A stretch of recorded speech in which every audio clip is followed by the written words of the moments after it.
Guys, क्या हाल चाल। Guys आपको मैं एक और आज थोड़ा सा इन्फॉर्मेशन देना चाहता हूँ। आप देख रहे होंगे आगे XUV 300 चल रही है और इसके अलॉयज़ मुझे कुछ ओवर साइज लग रहे हैं। आपको दिखा भी देता हूँ मैं, देखो इस साइड से। गाइस देखो, जो कंपनी में जो टायर गाड़ी से लग के आते हैं ना, जो साइज लग के आता है, उसके पीछे बहुत सारी R&D होती है। लाखों करोड़ों रुपए के उन्होंने इंजीनियर्स बिठा रखे हैं ये दिखाने के लिए कि कौन से टायर साइज से हमारी गाड़ी में अच्छी चलेगी, अच्छी माइलेज आएगी, अच्छी सस्पेंशन ठीक रहेगा। तो उस R&D का जब आप टायर 2 साइज या 3 साइज या 4 साइज आप करा लेते हैं ना, तो उस R&D का कोई मतलब नहीं बनता। आप उस पूरी R&D के पानी फेर देते हैं। तो मेरा कहने का तो मतलब यही था कि अगर कंपनी वाले गाड़ी में कोई टायर डाल के दे रहे हैं तो वो ऐसा नहीं कि सारी चीज़ कॉस्ट कटिंग में आ जाती है कि वो कॉस्ट कटिंग के चक्कर में छोटा डाल के दे रहे हैं, ऐसा कुछ नहीं है। देखो, गाड़ी में कॉस्ट कटिंग ठीक है, होती है, मैंने मान लिया आपकी बात, लेकिन गाड़ी अगर दिखने में ही उसको ऐसा लगेगा कि टायर छोटे हैं तो दिखने में अच्छी नहीं लगेगी तो गाड़ी लेगा कौन।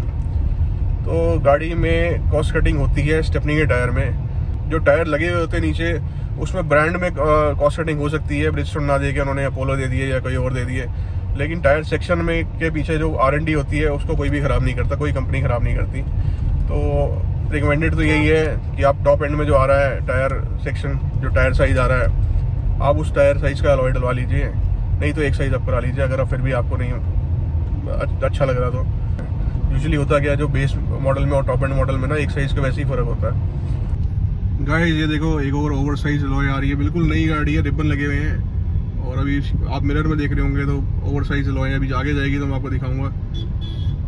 ये देखो कितने बड़े अलॉयज हैं,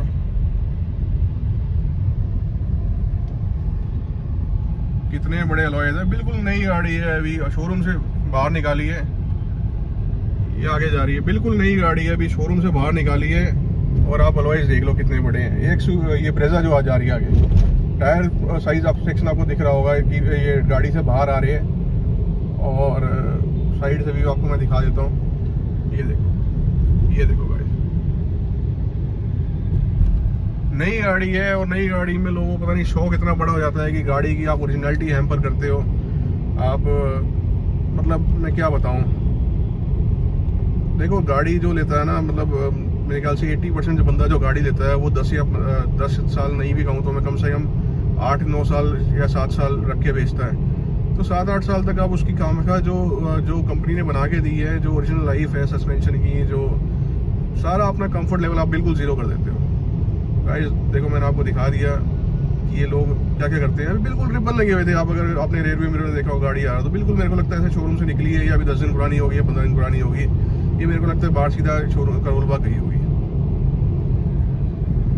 गाइस मैं आपको बता दूं कि देखो, शौक अलग बात है, ओवर साइज अलॉय से कुछ फ़ायदा नहीं होता, सिवाय सिर्फ इंस्टाग्राम रील्स बनती हैं और आप यूट्यूब पे 2-3 वीडियोस डाल देते हो कि मैंने 22 इंच के अलॉय लगवाए, 20 इंच के लगवाए या 18 इंच के लगवाए, डिपेंडिंग अपॉन कि अगर आप गाड़ी में 16 इंच के आते हैं तो आप 20 इंच के डलवा लोगे, 18 इंच के डलवा लोगे।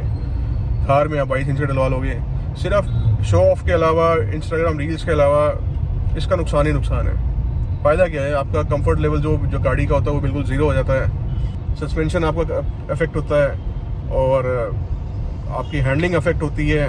अगर आपकी गाड़ी 4x4 है और आप उसमें 22-24 इंच के अलॉयज डाल रहे हो थार में, तो आपने ऑफ रोडिंग व्हीकल लिया है और आप ऑफ रोड ना कर पाओ तो उसका फ़ायदा क्या फिर।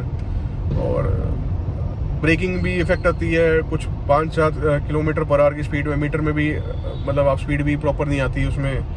तो उसका फ़ायदा सिर्फ एक ही है कि आपको दिखने में अच्छे लगते हैं, आप शो ऑफ कर सकते हैं, आपका इंस्टाग्राम रील्स बना सकते हैं, और इसके अलावा तो मेरे हिसाब से कोई फ़ायदा है नहीं। और आपको अगर देखो, वैसे तो मैं रिकमेंड नहीं करता कि आप अगर आपको अलॉय व्हील्स चाहिए तो आप कंपनी से डायरेक्टली जब आप गाड़ी लेते हैं तो भी आप कंपनी से जो आते हैं ना टॉप मॉडल में, आप वही डलवा लीजिए। सबसे बेस्ट तो वही रहते हैं, चाहे उसमें आपको एक्स्ट्रा पे भी करने पड़ते हैं तो भी, चाहे वो बाहर से डलवा लीजिए आप सेम। मैं ये नहीं कहता कंपनी वाले अगर डीलर महंगा दे रहा है तो आप डीलर से लो, आप करोल बाग से या फिर आप डायरेक्ट फूडमो से मंगा लो, या मतलब आप समझ गए ना। मतलब मेरा कहने का ये मतलब है कि अलॉय आप वही लो जो टॉप एंड में आता है। अगर आपको चलो टॉप एंड वाला डिज़ाइन पसंद नहीं है तो आप अच्छी कंपनी का सेम साइज़ में ले लो जो टॉप एंड में आता है, वो भी चल जाएगा। अगर आपको मैक्सिमम फिर भी आपको साइज़ बड़ा करना है तो आप देखो एक साइज़ आप जा सकते हो मैक्सिमम, उसमें भी मतलब ये है कि आपको देखो हैम्परिंग तो होगी पर इतनी ज़्यादा नहीं होगी ना, नेग्लिजिबल होगी, थोड़ी सी होगी। और अगर आप 2 साइज़ या 3 साइज़ या 4 साइज़ आप जाते हैं तो आपको नुकसान ही नुकसान है और कुछ नहीं है। सस्पेंशन गया, हैंडलिंग गई, ब्रेकिंग गई, मीटर में ओडोमीटर ने स्पीड का लिख दो 2-3 किलोमीटर पर आवर का स्पीड गलत बताएगा, और ऑफ रोडिंग नहीं कर पाओगे, और हाई स्पीड्स पे प्रॉब्लम आएगी, कॉर्नरिंग में प्रॉब्लम आएगी। तो देखो चॉइस आपकी है। अगेन वही, मैं तो आपको प्रॉज एंड कॉन्स बता सकता हूँ। और तो आप टॉप एंड वाला डलवा लो, सेम कंपनी वाला डलवा लो, नहीं तो सेम साइज़ का बाहर से डिज़ाइन डलवा लो, लेकिन वो भी डलवाना ब्रांडेड, लोकल में डलवाना। तो यही आज का टॉपिक यही था गाइज, कि आप अलॉयज़ डलवाने हैं आपने तो उसी साइज़ का डलवाओ जो रिकमेंडेड है। अगर आपको इन्फॉर्मेशन अच्छी लगी हो तो do like, comment and subscribe. Thank you.